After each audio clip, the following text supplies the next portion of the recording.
Bom, essa então é a nossa 7ª aula. A gente está no meio do 4º roteiro, as 7 visões do conflito cósmico.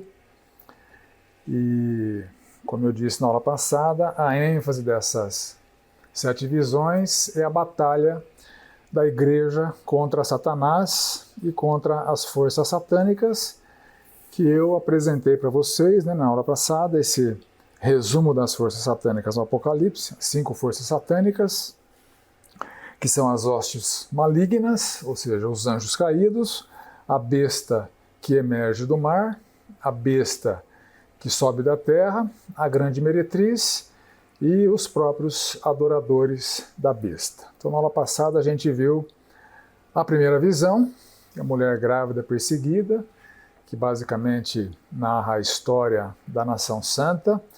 Na segunda visão, nós vimos o dragão, o filho da nação santa e o conflito cósmico. E aqui já aparece com mais ênfase a primeira força satânica, que são as hostes malignas, os anjos caídos, que o dragão arrasta 1/3 das estrelas do céu, simbolizando os anjos, que são estrelas no Apocalipse, os anjos caídos. Vimos a terceira visão, a besta que emerge do mar, que é a segunda força satânica, a força satânica da perseguição anticristã, que foi inaugurada em Roma e vai prevalecer ao longo de toda a era da Igreja. E vimos que a simbologia tem a ver com o fato de que os soldados romanos só conseguem chegar na província da Ásia Menor a partir da água. Não há outro caminho para Roma chegar na Ásia, senão através da água. Aí paramos no meio da 4ª visão, que é a besta que sobe da terra, e o símbolo do número 666 associado a essa besta. Eu mostrei para vocês algumas propostas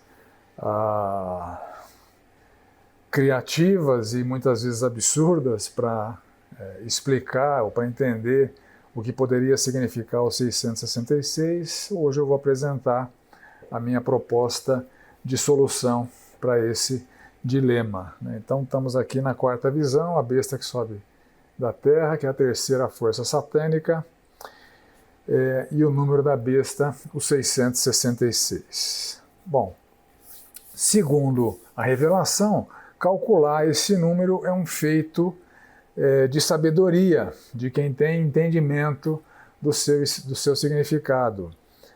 O que aponta para o fato de que é possível ter o entendimento do que significa esse número. É dito que é um número de homem. O homem foi criado no 6º dia.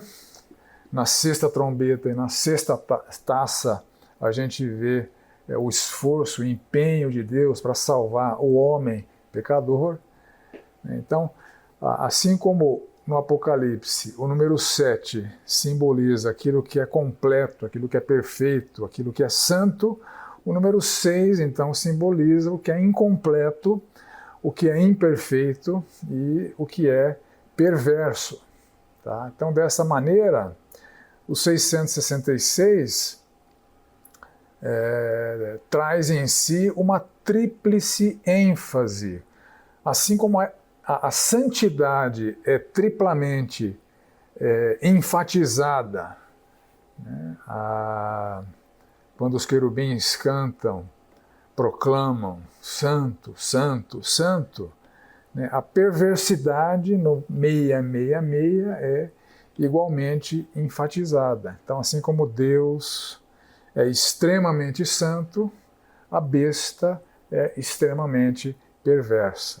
Então, é uma analogia à Trindade perfeita. Então, santo, santo, santo, da proclamação dos querubins, que aparece ali no Apocalipse 4:8. O 666, então, a besta que emerge do mar, o Império Romano perseguidor.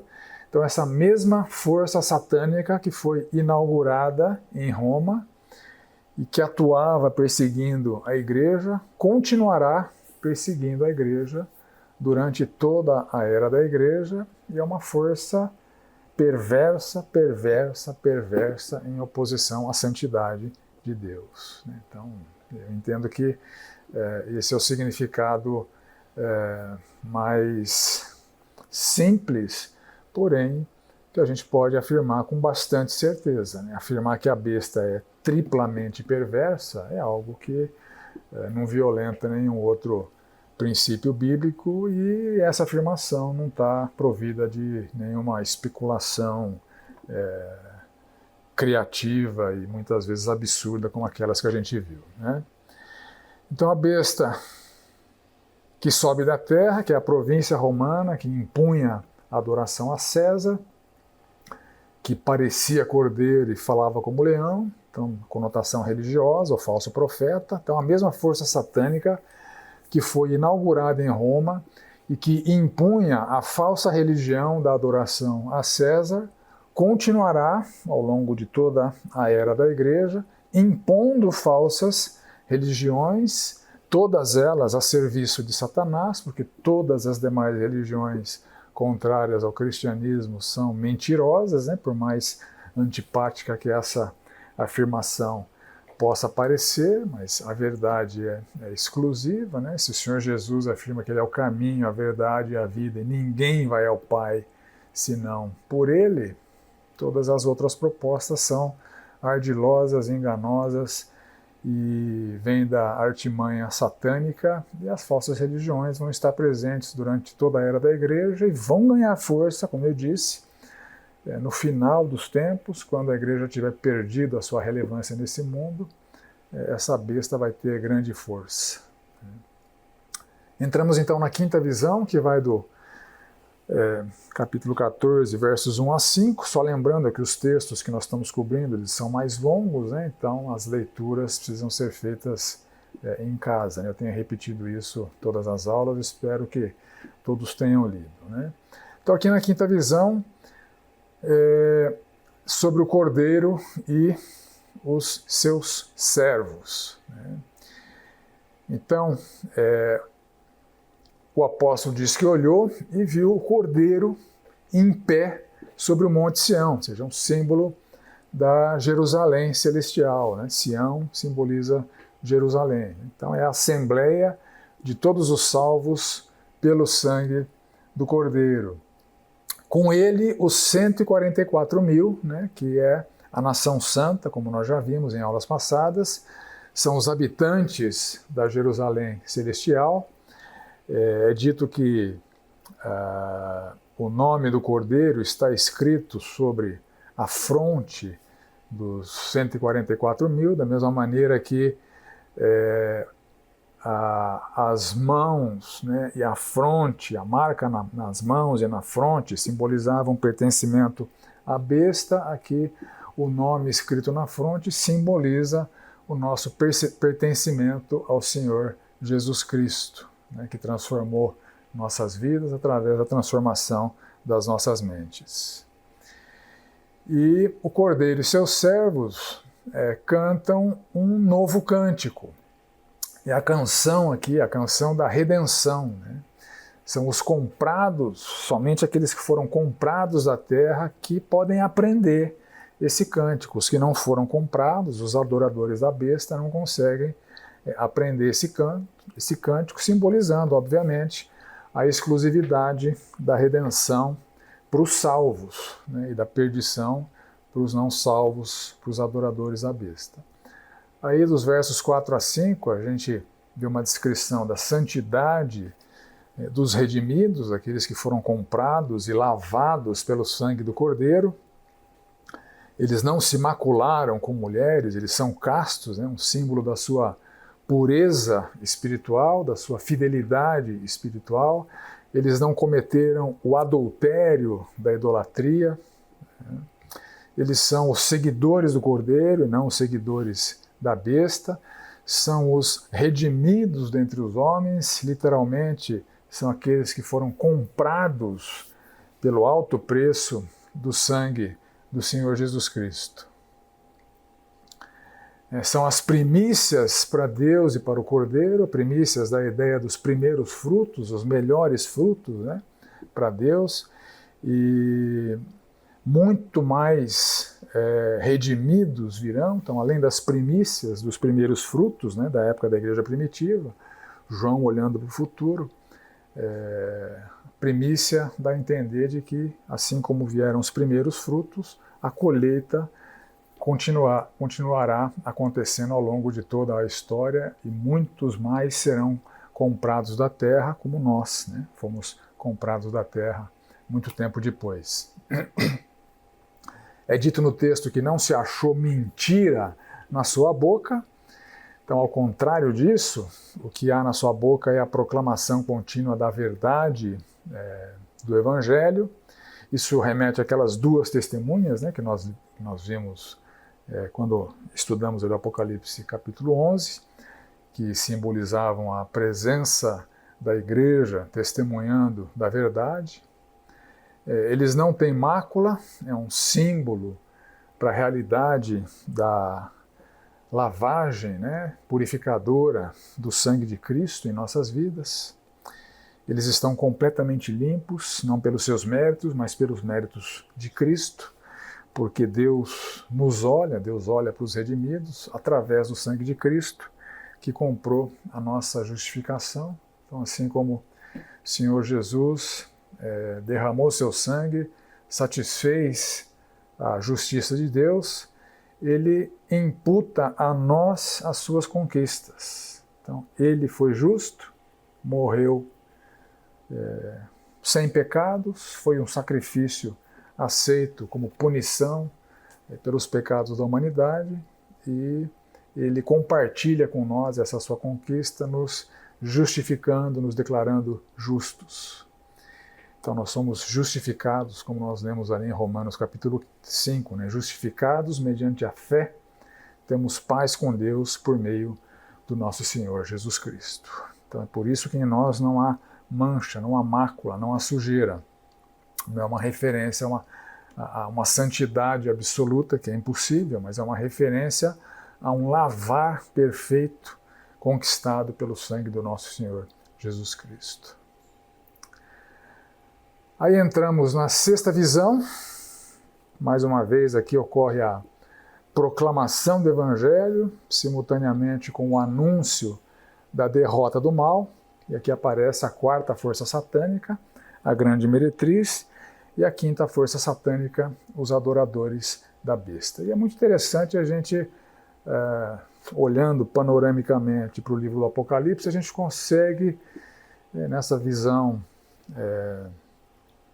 geral do livro, né, um olhar de cima, a gente percebe de maneira surpreendente a misericórdia, a graça salvadora de Deus se manifestando nos 6 primeiros roteiros, na sexta parte dos 6 primeiros roteiros. Né? Uma coisa que a gente, numa leitura, não percebe, a gente só percebe quando a gente organiza as ideias do livro do Apocalipse e constata que a sexta igreja, a igreja de Filadélfia, era a igreja evangelizadora.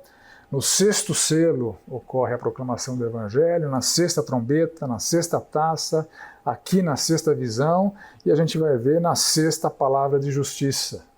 Então, o homem que foi criado no 6º dia, nessas 6 etapas dos 6 primeiros roteiros, a este homem é dada a oportunidade de salvação. E na 6ª visão final já não tem mais chance de salvação, já é a descrição do juízo final. Bom, o Evangelho então é proclamado a todo mundo caído, né? A apresentação da boa notícia, baseado ali naquela visão que os pastores, assim que o Senhor Jesus Cristo nasceu, tiveram daquele anjo que desceu entre eles e disse: não temais, eis aqui vos trago boa nova de grande alegria. A palavra evangelho vem dessa palavra aqui no grego, aqui é traduzida por boa nova, né? Hoje vos nasceu na cidade de Davi o Salvador, que é Cristo o Senhor. Então o evangelho, ele é apresentado como uma boa notícia, mas essa notícia só é devidamente entendida como boa uma vez que há um entendimento correto da má notícia, que é o juízo de Deus, que a gente vê Por exemplo, em 2 Tessalonicenses, quando Paulo fala que o reto juízo de Deus vai se manifestar para que sejais considerados dignos do reino de Deus, pelo qual com efeito estáis sofrendo, a vós outros que sois atribulados, alívio juntamente conosco, quando do céu se manifestar o Senhor Jesus, com os anjos do seu poder, a consumação da salvação, mas também ele vai se manifestar, no verso 8, em chama de fogo, tomando vingança contra os que não conhecem a Deus e contra os que não obedecem ao Evangelho do nosso Senhor Jesus Cristo. Então, a oferta do Evangelho é muito mais do que uma oferta, é uma ordem para a humanidade. Creiam no Senhor Jesus Cristo. E quem não obedecer a essa ordem dada por Deus, a consumação da condenação é inevitável. Mas há, de fato, um espantoso empenho de Deus, do Cordeiro, para salvar os próprios inimigos. Isso fala muito sobre o caráter de Deus, sobre o caráter do Senhor Jesus Cristo.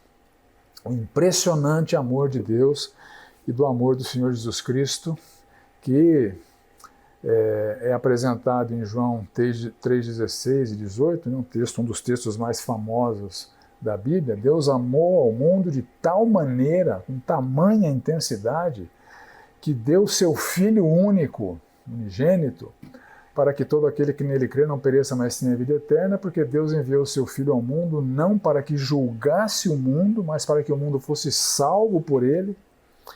Quem nele crê não é julgado, quem não crê já está julgado, porque não crê no nome do unigênito Filho de Deus. É um texto que deixa claro que o desejo, o empenho de Deus, a missão primordial do Filho foi a de salvação. Mas uma vez que não há salvação, a perdição é inevitável.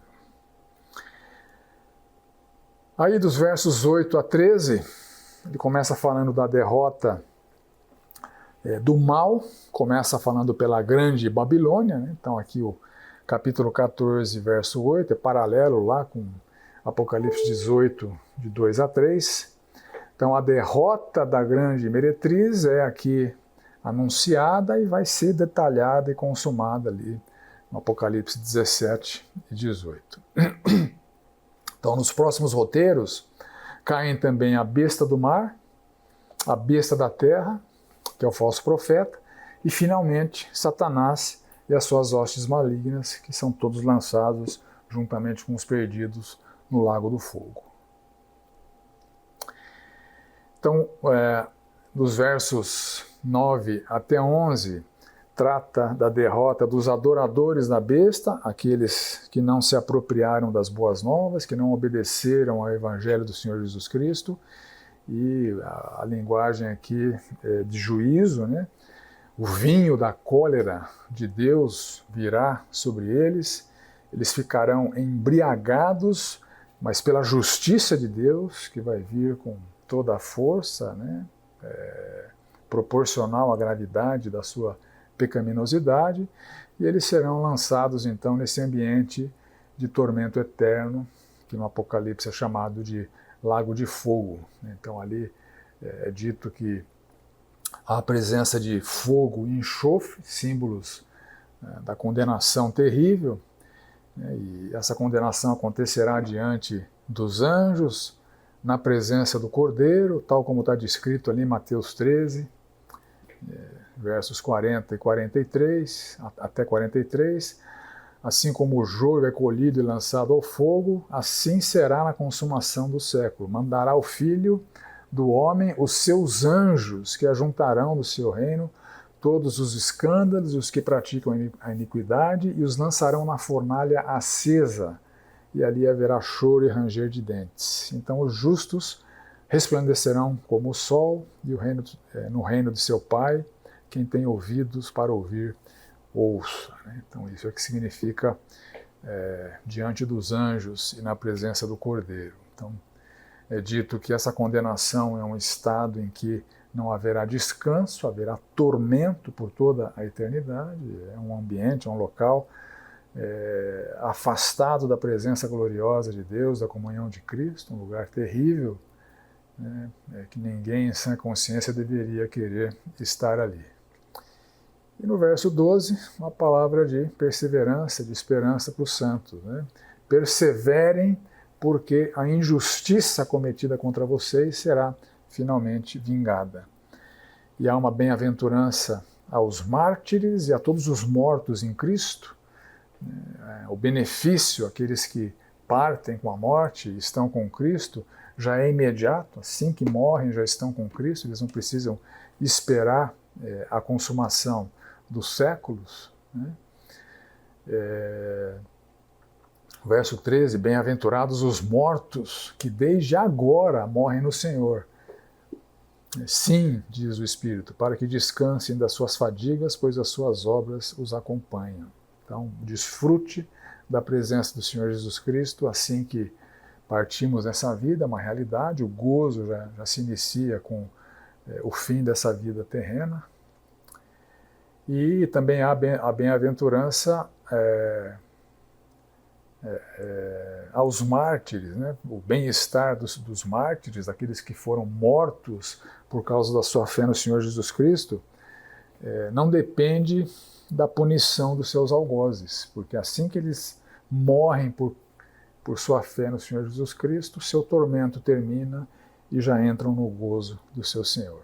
Então, todos os que morrem em Cristo descansam das suas fadigas, ao contrário dos adoradores da besta, que entrarão oportunamente num ambiente definitivo de tormento e condenação e provisoriamente no inferno.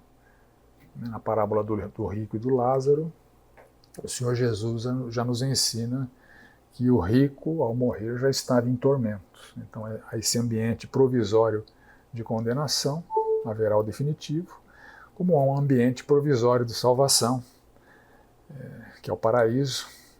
O Senhor Jesus, ao ladrão na cruz, ainda hoje você vai estar comigo no paraíso, mas vai ter o ambiente futuro e definitivo do gozo da presença, da glória de Deus e do Cordeiro, que é a Nova Jerusalém, que a gente vai ver mais para frente. E a sétima visão é o juízo final, dos versos 14 a 20. É paralelo com a sexta visão do sétimo roteiro, que está lá em Apocalipse 20, que a gente vai ver futuramente. Então, o paralelismo, mais uma vez, se manifestando de maneira muito clara. E aqui nesse texto, de 14 a 20, a gente vê as duas colheitas que ocorrerão. A primeira colheita é a colheita dos salvos. Então é dito aqui que o Cordeiro, o Filho do Homem, que é o vencedor e o consumador da salvação, que tem uma coroa de ouro, né, símbolo de vitória, e uma foice afiada, ele não perde nada, nenhum dos salvos vai ficar para trás. E a colheita dos perdidos. E quem faz a colheita dos perdidos são anjos, né, representado aqui pelo anjo com a foice afiada, que também não perde nada. Né? Todos os que têm que ser condenados o serão, né, como ali em Mateus 13, né, versos 38 a 40. O campo é o mundo, a boa semente são os filhos do reino, os joios são os filhos do maligno. O inimigo que o semeou é o diabo, a ceifa é a consumação do século, e os ceifeiros são os anjos, pois assim como o joio é colhido e lançado ao fogo, assim será na consumação do século. Então, uma referência a essa realidade que está descrita ali em Mateus 13. E é dito aqui no texto que as uvas colhidas serão lançadas num lagar da cólera de Deus para serem pisados por Cristo, né? E fora da cidade, fora da Jerusalém celestial. Então, essa figura do pisar de Cristo, nesse lagar da fúria, da cólera de Deus, aparece novamente aqui, né?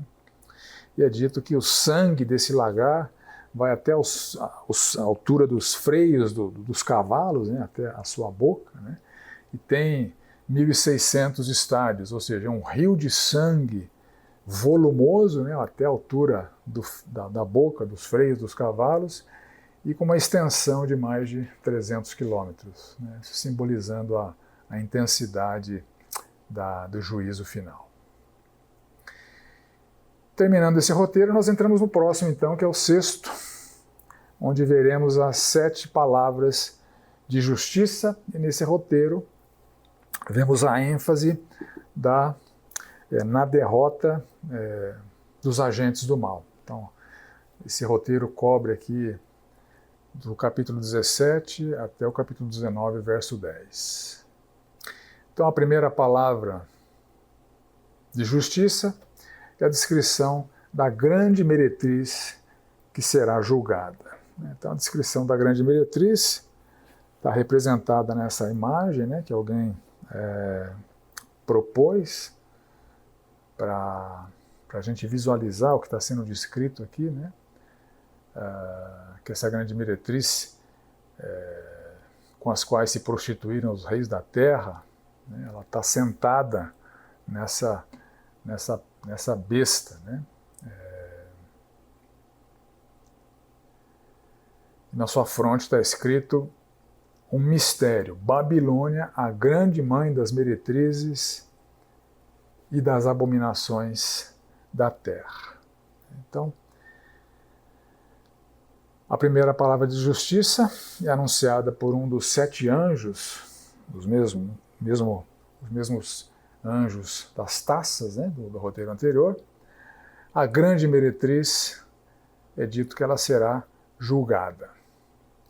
Então ela está sentada sobre muitas águas, uma referência simbólica à Babilônia, que era, como vimos na aula passada, um império da Mesopotâmia, né, que localizava naquela região da Mesopotâmia, entre os rios Eufrates, Tigre e os seus diversos afluentes, uma região de muitas águas, né?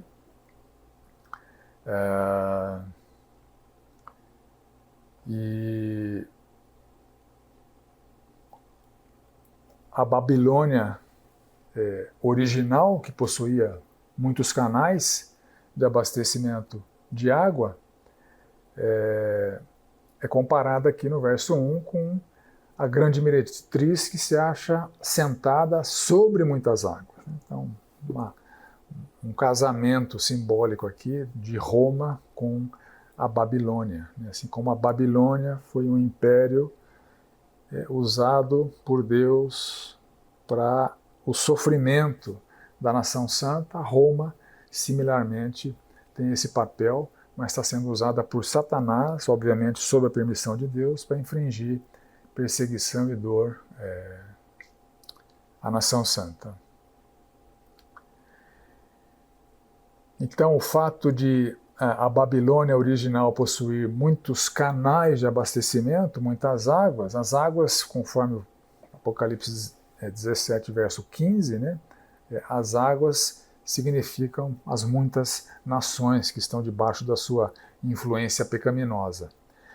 Então é dito aqui que com elas se prostituíram os reis e se embebedaram os homens. Então 17,2 aqui é igual 14,8, 18,3, né? Um paralelismo muito presente no Apocalipse. Ou seja, os conquistados por Roma, eles se tornam aliados de Roma na idolatria, na falsa adoração a César, e também na perseguição à igreja, e também na devassidão moral e na imoralidade de Roma.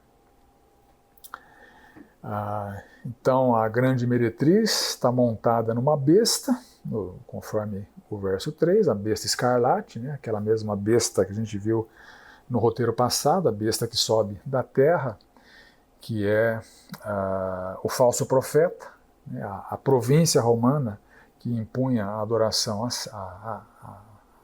César, né? Então Roma, né, simbolizada na grande meretriz, a Babilônia, está montada nessa besta, né?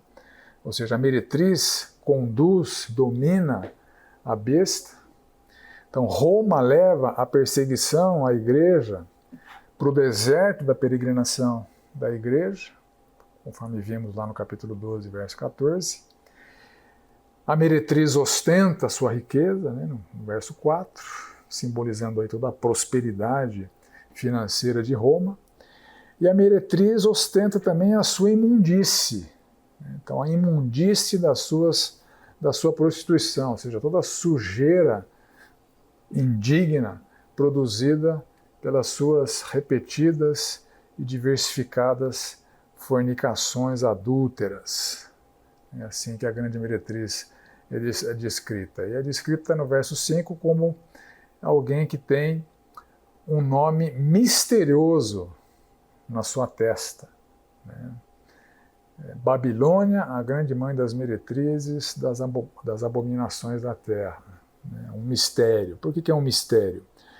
Porque onde está escrito Babilônia, leia-se Roma. Né? Então Babilônia simboliza o Império Romano, simboliza o poderio de Roma. Ela está embriagada com o sangue dos santos, né? Ou seja, de tanto sofrimento e dor, de tantos mártires que ela produziu, né? A figura de linguagem usada aqui é a embriaguez, né? É muito sangue que ela produziu, tanto sofrimento que ela causou para os santos de Deus, da nação santa. E no verso 6, João diz que quando a vi, admirei-me com grande espanto. Então, João se admira, fica espantado com essa visão, né, ao mesmo tempo assustadora e repugnante, né, dessa grande meretriz. Aí entramos na segunda palavra de justiça, que vai dos versos 17 ao 18, que descreve o mistério dessa Babilônia, dessa cidade. Né? Então é dito aqui sobre a besta, no verso 8, a besta que viste era, não é, está para emergir do abismo e caminha para a destruição. Então, palavras bem enigmáticas, né? O que será que significa essas colocações da visão aqui? Então a gente já vê de cara que é um contraste com a descrição que nós vimos lá no Apocalipse 1:8, né? Aquele que era, que é e que há de vir. Essa besta, ela era, não é. Está para emergir do abismo e caminha para a destruição. Então um contraste claro com a descrição que nós vimos ali no Apocalipse 1:8. Né? Então, era e não é, há vários comentaristas que apontam para Nero, né? Que foi o primeiro César perseguidor à igreja, né, à nação santa, e que foi morto, que morreu. Ele era, mas já não é mais. Está para emergir do abismo. Então Nero, que era e não é, porque morreu, e com a sua morte deu uma atenuada na perseguição à igreja, ele está para emergir do abismo. Então lá do inferno, o seu poder perseguidor está para voltar. Então o espírito perseguidor de Nero revive na figura do imperador Domiciano. Então esse renascimento da perseguição à igreja, que foi inaugurada em Nero e que foi consolidada por Domiciano, e que vai se manifestar ao longo da história, é descrito dessa maneira. Essa força era, não é, está para emergir do abismo e caminha para a destruição. Ela emerge do abismo, cumpre com seu papel satânico e, escatologicamente, vai ser oportunamente destruída. Né? Uma referência para a derrota final de Satanás, dos agentes do mal e, por consequência, de todas as forças satânicas. Né? E no verso 8 é dito que os não redimidos eles sempre vão expressar admiração e simpatia por essa besta. Os que habitam sobre a terra, cujos nomes não foram escritos no livro da vida, desde a fundação do mundo, se admirarão vendo a besta que era e não é, mas aparecerá. Então, me parece uma referência à simpatia, ao poder perseguidor dessa besta que vem da terra. O mistério da Babilônia, a gente já viu na aula passada, né, que já apareceu ali, as 7 cabeças, né, da besta sobre a qual a Babilônia, a grande meretriz, está montada, elas são os 7 montes, né, como vimos, sobre os quais Roma foi originalmente, né, a Roma original foi inaugurada, fundada em cima desses 7 montes, né? Então as 7 cabeças são uma referência simbólica a Roma, através dos sete montes da Roma original, mas é dito também que as 7 cabeças são 7 reis, além de serem as 7 colinas de Roma, as 7 cabeças da besta são também 7 reis. Obviamente uma referência a 7 dos imperadores de Roma. Bom, quando Roma se tornou um império, Júlio César teve um papel histórico importante na transformação da República de Roma no Império de Roma, mas ele foi assassinado e não chegou a ser o imperador. Então, o texto fala que, no verso 10, os 7 reis, dos quais 5 caíram, um existe e o outro ainda não chegou, e quando chegar, tem que durar pouco. Interessante, né? Os 7 reis, 5 caíram, um ainda não caiu, um ainda não chegou, mas quando chegar, ele vai durar pouco. Um existe, o outro ainda não chegou, quando chegar, vai durar pouco. Então, vamos fazer uma pequena pausa para o café e na volta a gente retorna com uma tentativa de entendimento dessas palavras tão enigmáticas, linkando-as à história conhecida dos imperadores de Roma, da sucessão dos imperadores. A gente vai ver que bate bem a realidade histórica com que o texto está trazendo para nós aqui, tá bom? Então, 10 minutinhos para o café, a gente volta na sequência com esse mistério da Babilônia.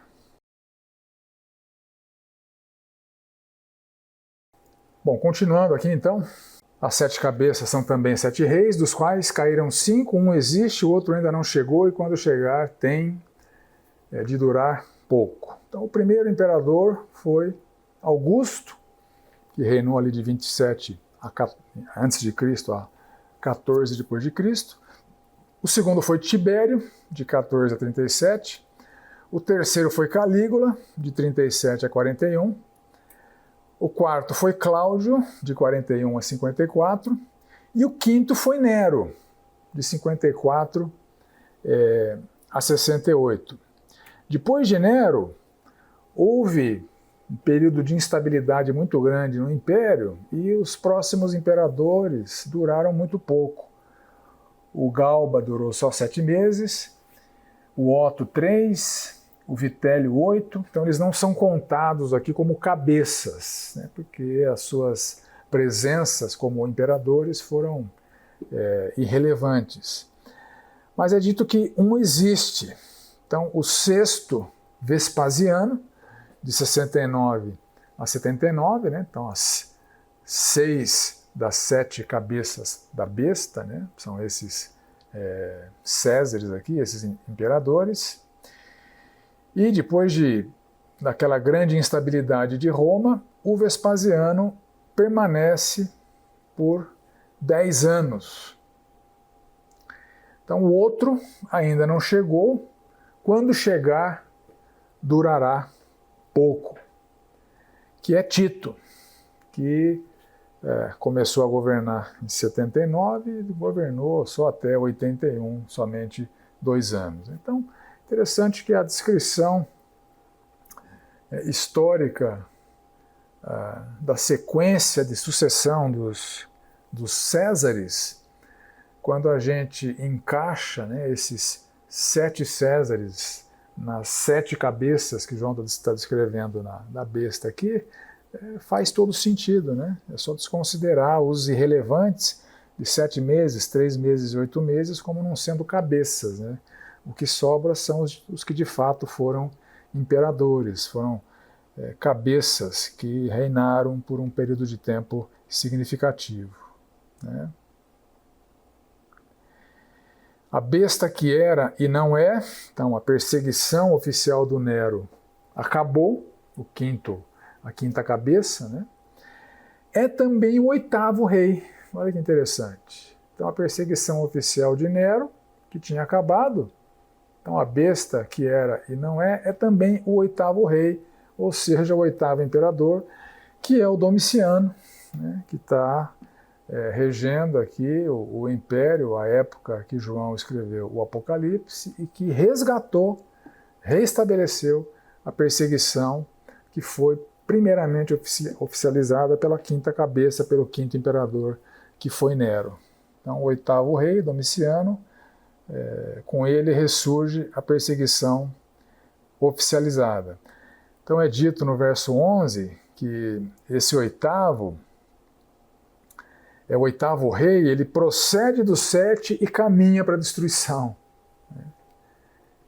Então, o poder perseguidor da igreja, iniciado em Roma, continuado na história, que foi eventualmente morto com Nero, mas revivido em Domiciano. A perseguição continuará ao longo da história, mas ele vai ser, essa força satânica vai ser oportunamente destruída, né?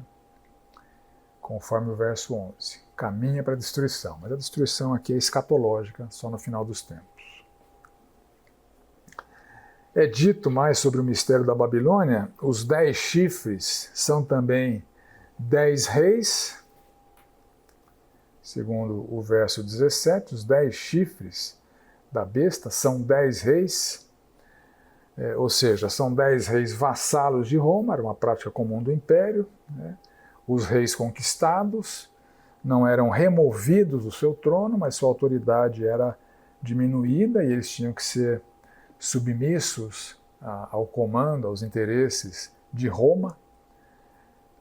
E é dito que eles recebem autoridade como reis com a besta, mas durante 1 hora, ou seja, o serviço temporário deles a Domiciano, ou seja, o imperador os tira do trono quando bem entende, né? Parece que esse é o sentido desse curto tempo que eles permanecem com autoridade. É a volatilidade da autoridade dos 10 reis simbolizados aí pelos 10 chifres. E eles têm um só pensamento e oferecem à besta o seu poder e autoridade.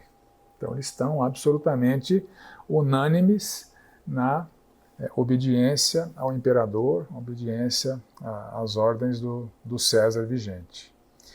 E é dito que esses vassalos, no verso 14, eles vão pelejar contra o Cordeiro e o Cordeiro os vencerá. Então eles vão lutar contra o Senhor ao longo da era da igreja, perseguindo a igreja. Então, é uma referência a toda a autoridade terrena que está subordinada à força satânica da perseguição anticristã, mas o Cordeiro oportunamente os vencerá. Então, novamente apontando para a consumação escatológica da vitória do Cordeiro, juntamente com os servos do Cordeiro que vencerão, o poder perseguidor que foi inaugurado em Roma por Nero, revivido por Domiciano, perpetuado como poder perseguidor da igreja no deserto da sua peregrinação, ele vai ser oportunamente, quando o Senhor quiser, aniquilado. É um poder temporário. Aí no verso 15, as águas que viste onde a meretriz está sentada são povos, multidões, nações e línguas. Né? Nós já vimos isso. Né? Então, essa simbologia da Babilônia mesopotâmica é uma inferência a essa extensão, né, do domínio satânico, ou seja, os adoradores da besta de todo o mundo são instrumentos de perseguição à igreja. Então, os próprios adoradores da besta são uma força satânica de perseguição à igreja. Agora é interessante que, a partir do verso 16, a profecia começa a dizer que os 10 chifres, eles vão odiar a meretriz. Os 10 chifres, eles odiarão a meretriz. Os 10 chifres e a besta, eles odiarão a meretriz e a farão devastada e despojada. E lhe comerão as carnes e a consumarão no fogo. Olha que interessante. Aqui é um anúncio profético da queda de Roma. Então, a queda de Roma, ela foi consumada a partir dos próprios povos que Roma conquistou. Interessante. Então, os 10 chifres, os vassalos, os reis vassalos e o seu poderio, se voltam contra a meretriz, contra a besta. E a destruição de Roma, ela veio de dentro do próprio império, mediante a revolta desses povos que foram conquistados, que foram instrumentos subservientes a Roma na perseguição da igreja. Então houve essa revolta, as mesmas autoridades, os 10 chifres, que perseguem a igreja, a força satânica da besta do mar, em nome de Roma, a meretriz, essas autoridades, segundo a profecia, promoverão a queda da meretriz, a queda de Roma. Então, assim como a Roma histórica foi oportunamente destruída por Deus, a grande meretriz, enquanto força satânica da sedução anticristã, que promove tanto o adultério espiritual quanto a devassidão moral e a perseguição à igreja, essa força satânica, assim como Roma foi, ela será oportunamente destruída por Deus, que vai consolidar a exclusividade da esposa do Cordeiro. Então a grande meretriz, a grande prostituta é aniquilada e escatologicamente a gente tem só a noiva, a esposa fiel do Cordeiro prevalecendo. Aí entramos na terceira palavra de justiça, que trata especificamente então da queda da Babilônia. Então, um outro anjo anuncia a queda da grande meretriz, a Roma, né?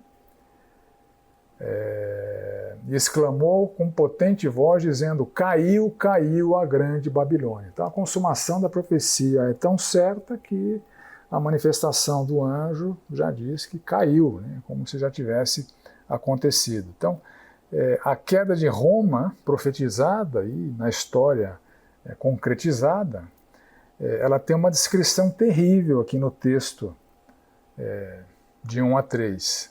Então, a descrição dessa queda da Babilônia, ela se torna morada de demônios e abrigo de espírito imundo, né? Uma descrição simbólica do ambiente da condenação eterna dessas almas.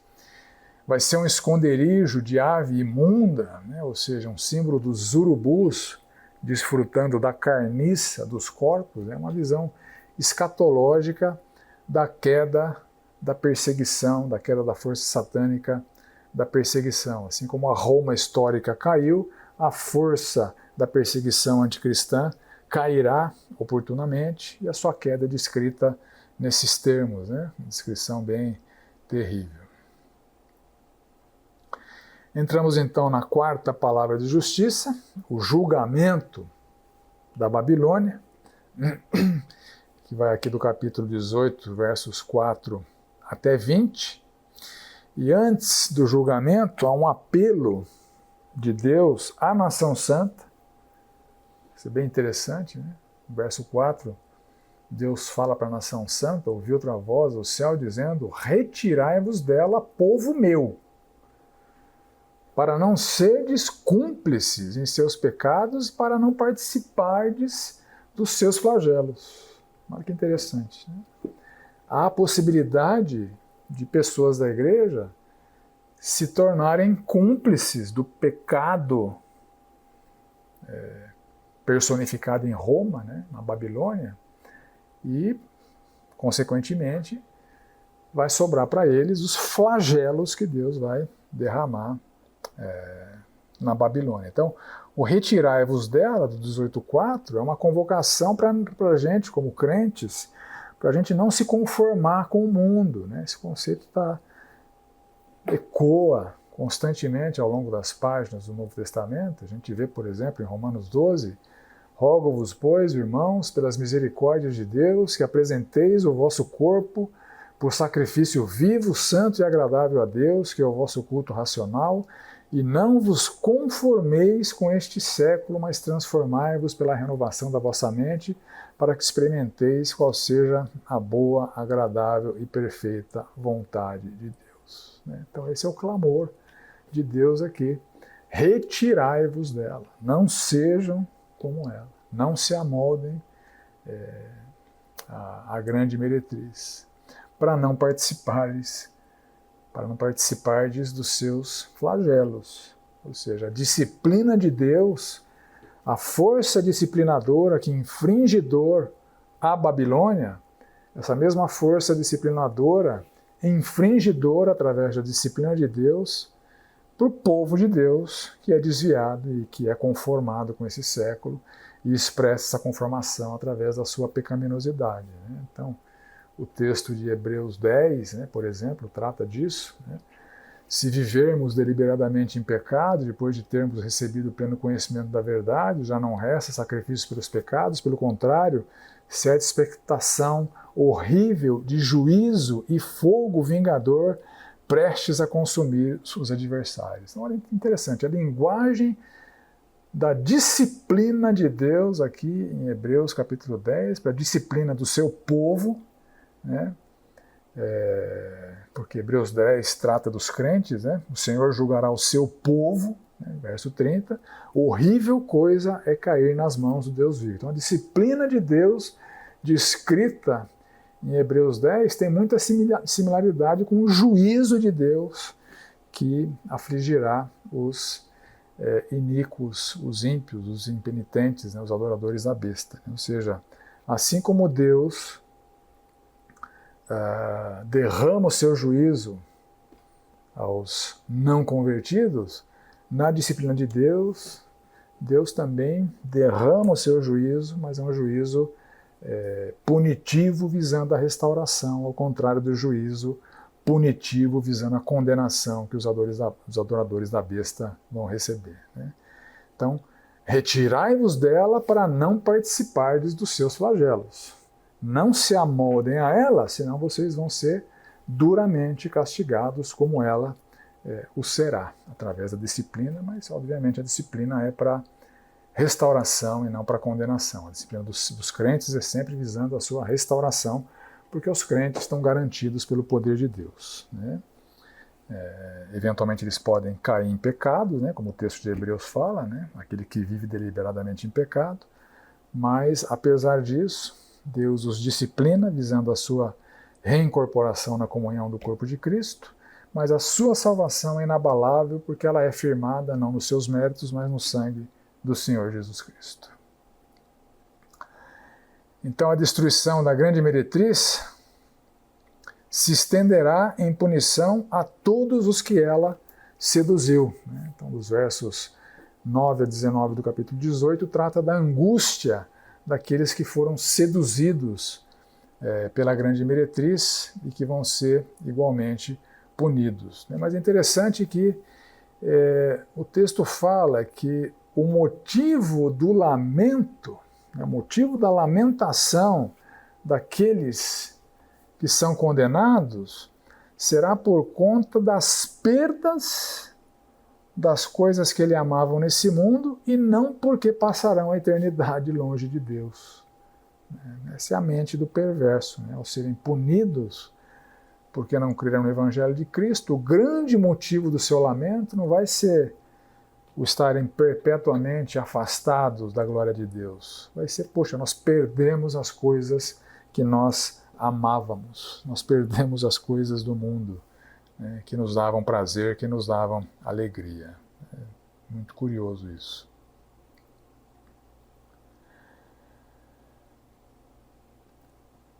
Então, aos oprimidos, né, que são perseguidos, o verso 20 descreve o convite que eles recebem para ficarem alegres, para exultarem de grande alegria. Exultai, né? Então a opressão acabou, vai chegar um dia em que a opressão vai acabar, a perseguição vai terminar. Agora, a afirmação aqui é escatológica, né? Lá no final dos tempos. A igreja vai ser perseguida, mas lá no final dos tempos a perseguição vai acabar. Mas aqui há o chamado, a convocação para esse clamor, né? Os céus, os santos, os apóstolos e profetas, ou seja, os anjos e todos os que estão na glória, são chamados para exultar, né, para se alegrar. Porque Deus, contra ela, contra a Babilônia, contra a força satânica da perseguição anticristã, Deus julgou a vossa causa. Então a causa dos mártires foi julgada. Então o clamor que foi feito lá, no quinto selo, no Apocalipse 6, clamaram em grande voz, dizendo: até quando, ó soberano Senhor, santo e verdadeiro, até quando não julgas, nem vingas o nosso sangue dos que habitam na terra? Então aqui, no verso 20 do Apocalipse 18, então, exultai, porque o seu clamor, na visão, né, já foi atendido. Deus, contra ela, julgou a vossa causa. Deus está punindo os perseguidores da igreja por conta dos seus pecados e da perseguição que eles infligiram à igreja do Senhor Jesus Cristo. Aí entramos na quinta palavra de justiça, que descreve, dos versos 21 a 24, a morte, então, da Babilônia. Então é dito que um anjo forte levantou uma pedra, como grande pedra de moinho, e jogou para dentro do mar, dizendo: assim, com ímpeto, será arrojada a Babilônia, a grande cidade, e nunca mais será achada. Então, a sua destruição, ela é irreversível, a condenação é irreversível, e é dito no verso 22 que voz de arpistas, de músicos, de tocadores de flautas e de clarins, jamais em ti se ouvirá, ou seja, não haverá mais festividades, músicas festivas, celebrações pagãs, porque a destruição vai acontecer. No verso 22 também é dito que não haverá nem artífice algum de qualquer arte, jamais em ti se achará, e nunca jamais em ti se ouvirá o ruído de pedra de moinho, ou seja, não haverá mais atividade criativa, nem atividade produtiva. No ambiente de condenação não vai ter criatividade, não vai haver produtividade, é um ambiente de tormento, de calamidade. No verso 23 é dito: jamais em ti brilhará luz de candeia, ou seja, haverá trevas por toda a eternidade. Esse é o seu destino, um destino tenebroso. As trevas simbolizando a absoluta ausência de qualquer presença gloriosa de Deus, são trevas eternas, condenação eterna. Nem voz de noivo ou de noiva, ou seja, os casamentos acabarão, né? Na condenação não haverá casamentos, né? E na sexta palavra de justiça, então, dos versos 1 a 5 do capítulo 19, nós vemos o cântico da vitória sendo manifesto aqui, né? Então há o primeiro cântico da vitória, dos versos 1 a 5, e a ênfase desse cântico é a derrota da grande meretriz. Então, cântico de uma numerosa multidão, né, que obviamente representa aqui toda a nação santa, a constatação de que Deus salva pela fé, pela sexta vez, né, como na sexta igreja, no sexto selo, na sexta trombeta, na sexta taça, na sexta visão do conflito cósmico, na sexta palavra de justiça, a sexta visão final vai ser o juízo final, né? Mas aqui há um cântico de constatação da salvação de Deus, uma exaltação ao justo Deus que vinga aqueles que pertencem a Deus, a perseguição não ficará impune, os algozes da igreja serão punidos, os mártires, aqueles que morreram por causa da sua fé, serão vingados, haverá justiça para eles, e há uma constatação também de que o juízo final é irreversível, né? Nessas palavras, haverá fumaça que sobe pelos séculos dos séculos, né?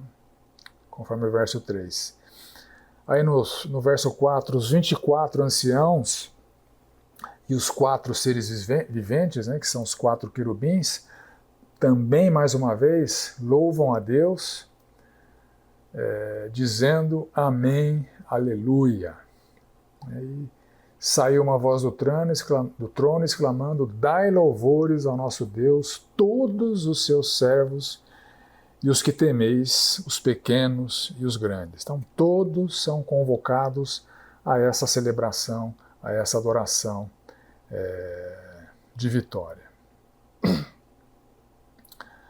Aí dos versos 6 a 10 do capítulo 19, a sétima palavra de justiça, a prostituta vencida desaparece e a esposa vitoriosa entra em cena e prevalece. E aqui há um segundo cântico de vitória, dos versos 6 até 8.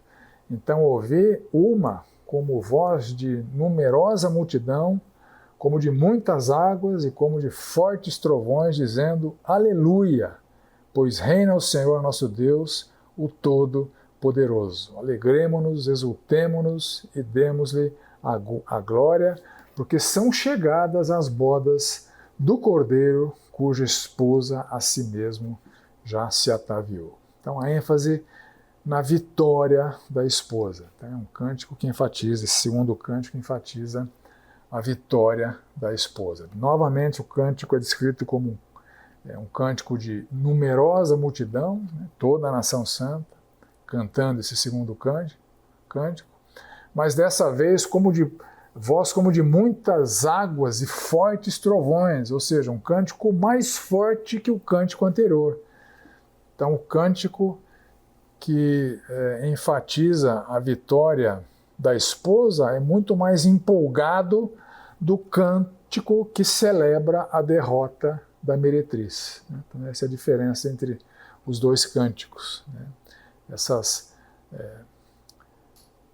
vozes como de muitas águas e fortes trovões, descrevendo a intensidade maior do segundo cântico em relação ao primeiro cântico. Então nesse cântico é afirmado que a autoridade do Deus Todo-Poderoso prevaleceu.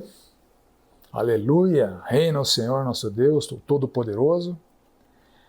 E assim com a prostituta satânica eliminada, com a força satânica da perseguição anticristã, das falsas religiões anticristãs, da devassidão moral anticristã, prevalece o casamento puro e fiel do Cordeiro com a sua igreja, que é descrito aqui nos versos 7 a 9 do capítulo 19.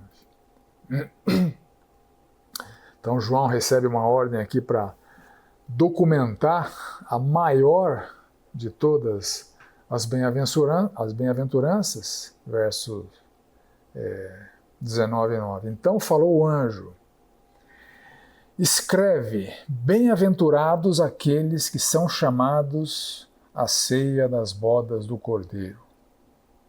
E acrescentou, são estas as verdadeiras palavras de Deus. Então, participar dessa grande refeição comemorativa das bodas do Cordeiro lá no céu, é um grande privilégio, é o maior privilégio que existe, é um motivo de maior alegria para qualquer ser humano. E essa festa, ela não vai durar alguns dias, como um casamento terreno dura, é uma festa que vai permanecer ao longo de toda a eternidade. Então, resumindo as 7 palavras de justiça.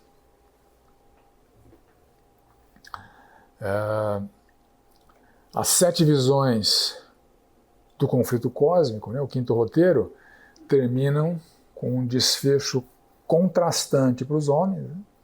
Perdição para os adoradores da besta, salvação para os adoradores do Cordeiro, e as 7 palavras de justiça, o 6º roteiro, terminam com um desfecho igualmente contrastante para as mulheres, né? Para a grande meretriz e tragédia para ela, né? E para a esposa pura e fiel do Cordeiro, festa. Então, com isso, nós encerramos a nossa aula. Assim terminam as 7 palavras de justiça. Semana que vem a gente dá continuidade no próximo roteiro. Ótimo domingo a todos. Deus abençoe a todos. Lembrem-se de ler, né, os textos. Normalmente nas aulas os trechos cobertos são bem extensos, né? Então tragam para a aula as leituras concluídas, né? Porque aqui a gente só vai trazer as explicações e a gente não vai ter tempo de fazer as leituras dos textos, tá bom? É isso aí. Deus abençoe a todos.